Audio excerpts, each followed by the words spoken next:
तो आइए जानते हैं झारखंड की छोटी बड़ी खबरों को सिर्फ 10 मिनट के अंदर। तो दोस्तों हम आपको बता दें, जब टाइगर जयराम मातो से पूछा गया कि झारखंड के अंदर जेएमएम अच्छा काम करती है कि बीजेपी, तब टाइगर जयराम मातो ने जेएमएम को 3 स्टार दिया और बीजेपी को 5 स्टार दिया और काफी कुछ बोले जो आप सभी को जरूर देखना चाहिए। कितना नंबर आप देना चाहेंगे?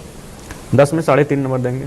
10 में 3.5, यानी आपको लग रहा है कि बिल्कुल भी काम नहीं हो रहा है। जो वादे किए गए थे जनता से, चाहे वो शिक्षा को लेकर हो, स्वास्थ्य व्यवस्था को लेकर हो, बेरोजगारी को लेकर हो, इसमें धरातल पर वो चीजें नजर नहीं आ रही जो वादों में नजर आई। नहीं, बिल्कुल भी नजर नहीं आ रहा। आप अगर शिक्षा की बात करेंगे तो मैं आपको अपने साथ अपने जिला, चाहे डुमरी विधानसभा हो, बेरमो विधानसभा हो, इधर गिरिडीह विधानसभा हो, बगोदर विधानसभा हो, किसी भी विद्यालय में मैं आपको रैंडमली लेकर चलूंगा। मुझे लगता है कि सैकड़ों विद्यालय हमारे जिले में ऐसे हैं जहां शिक्षक 1-2 की संख्या में, शिक्षक है ही नहीं अनुपात में।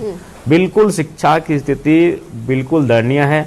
और अगर आप बच्चों को पूछेंगे, सवाल अगर पूछेंगे, सामान्य से अगर 9वीं 10वीं के ही बच्चे हैं तो मुझे लगता है कि 25 to 40% बच्चे ऐसे होंगे जो बेसिक चीजों को शायद लिख ना पाए और उसको बोल ना पाए। ये परिस्थितियां हैं सरकारी विद्यालयों की स्थिति ये है।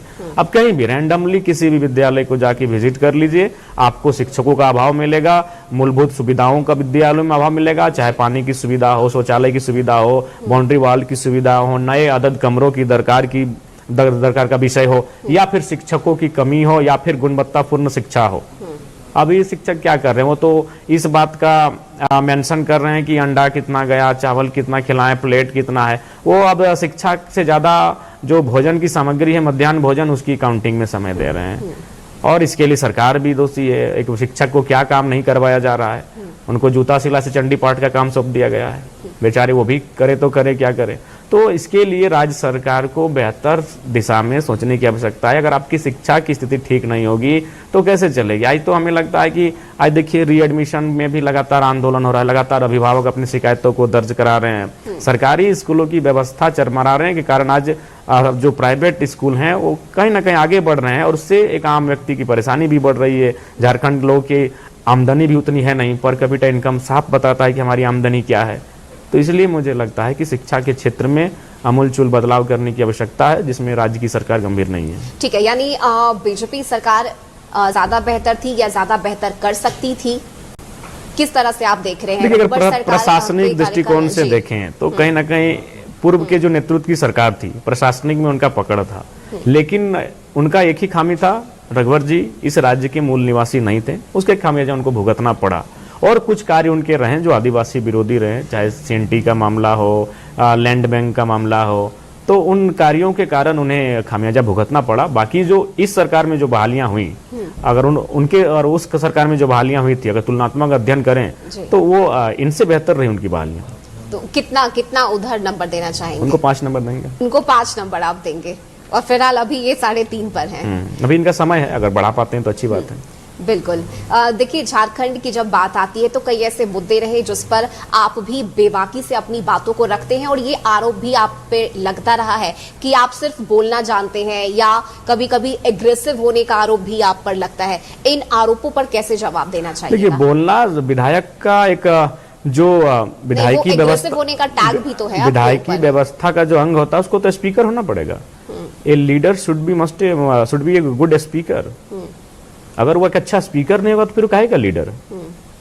जिस प्रकार एक लेक्चरर का एक बेहतर स्पीकर होना जरूरी, तभी वो 100 बच्चों को क्लास में कंट्रोल कर पाएगा। मैं भी बच्चों को 4 साल पढ़ाया हूं। मैंने प्रिंसिपल, जो सरकारी प्रिंसिपल होते थे, वो हमसे कहते थे, जराम जी थोड़ा सा क्लास को ले लीजिए, बहुत हल्ला हो रहा है। एक क्लास में 140 बच्चियां बैठते हैं। अभी जानते हैं सरकारी स्कूलों में बच्चों की क्या स्थिति है, उनके अनुशासन की स्थिति को भी आप जानते हैं। और उस परिस्थिति में 140 बच्चों को पढ़ाना, 45 मिनट तक क्लास को शांत रखना आसान काम नहीं है।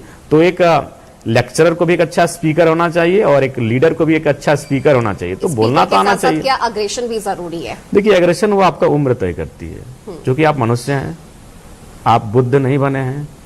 अगर आप बुद्ध नहीं बने हैं तो बाकी जो लक्षण है मनुष्य के वो आप में दिखेंगे, चाहे वो क्रोध हो, मोह हो, कहीं मोह दिखेगा, कहीं क्रोध दिखेगा, कहीं लोभ दिखेगा, कहीं हर तरह का व्यवहार आपके अंदर झलकेगा। अब सवाल है कि उस व्यवहार पे आप नियंत्रण कितना करते हैं, और उसके लिए एक उम्र की सीमा भी होती है। तो जाहिर सी बात है, अभी जिस उम्र में हम हैं, थोड़ा सा आक्रामकता, एग्रेशन दिखता है। मैं भी मानता हूं कि जब उम्र थोड़ा सा आगे बढ़ेगा तो आक्रामकता कम होगी और परिपक्वता थोड़ा ज्यादा होगी। तो ये अच्छी बात है कि आपने स्वीकार किया है कि जैसे जैसे समय बीतेगा नहीं, आपका उसमें हमें अनुभव स्वीकारने में कोई हमने स्वीकारने में कोई हमें परहेज नहीं है। हम डॉक्टर लंबोदर महतो नहीं है कि मैंने मांडू विधायक की मां को लेकर दी गई गाली को AI जनरेटेड बता दिए। नहीं, हमने जो कहा है, जो हमने गुस्से में बोला है, उसको हम स्वीकार करते हैं और उसके लिए हम खेद भी प्रकट करते हैं कि ये गलत था।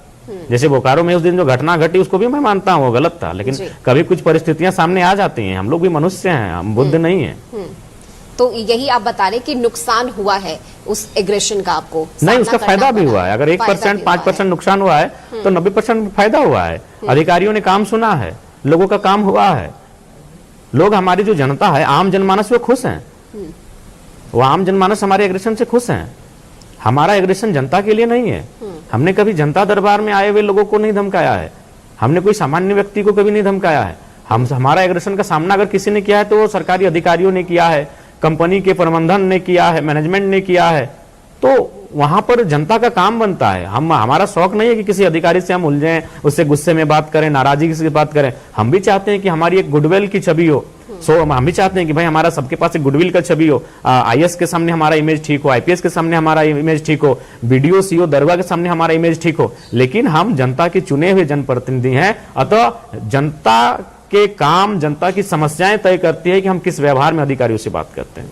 आप जिन बातों का जिक्र कर रहे हैं, आपसे अगर मैं जानना चाहूं तो एक नेता में कौन कौन सी खूबी होनी चाहिए, वो 5 चीज अगर आप बता सके तो? देखिए, सबसे पहला बात है कि एक लीडर का सोच काफी दूर का होना चाहिए। वो आज बैठकर 20 सालों की परिस्थितियों को आज सोचे और आज से उन विषयों पे काम उसे करना चाहिए। दूसरा, उसे आज के समय में ऑनेस्ट का होना तो बहुत जरूरी है। अगर वो ऑनेस्ट नहीं रहेगा तो हमें नहीं लगता है कि वो इस राज्य को बेहतर दिशा में लेकर जा सकता है। उसके पास जानकारी होना चाहिए, एजुकेशन होना चाहिए, उसे अपने लोगों के प्रति लॉयल होना चाहिए, उसे इस बात की चिंता होनी चाहिए कि मेरे गलत करने से मेरे लोगों को ऊपर गलत प्रभाव पड़ेगा, मेरे अच्छा करने से इस राज्य के लिए अच्छा होगा, लोगों के लिए अच्छा होगा, और एक लक्ष्य बनाकर उसे आगे बढ़ने की आवश्यकता। एक राजनेता के तौर पर किसे आप अपना आइडियल मानते हैं, जिनसे आप प्रेरणा लेते हो या उनके जैसा बनना चाहते हो? देखिए, आप जिनको आइडियल मानते हैं, स्वाभाविक बात है आप उनको आदर्श मानते हैं, लेकिन आसान नहीं होगा उनके जैसा बनना। हम लोग जब बचपन से हम लोग भगत सिंह को काफी देखे हैं। जब झारखंड की राजनीति में जो कोयलांचल की राजनीति है विनोद बाबू के विचारों के इर्द गिर्द रही है, तो इन्हीं चीजों को हम लोगों ने अध्ययन करते हुए आगे बढ़े हैं। देखिए जयराम महतो जी, जिन बातों का आपने जिक्र किया और जो खूबियां आपने बताई,